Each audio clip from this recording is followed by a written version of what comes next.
பிச்சிட்டா தொப்பி. ஏய் தொப்பியை பிக்க கூடாது.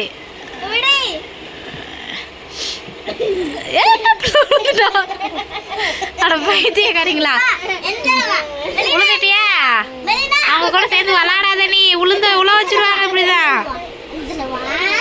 அவகிட்ட போகணுமா? இப்போ ஏறி மீதி நாங்க நாங்கனே அவளை வெளியில வசி தூக்காதான் பாப்பா விழுந்துருவா, வலிக்கும்.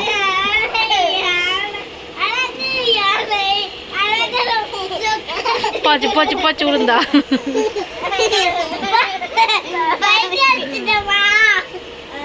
ஐயோ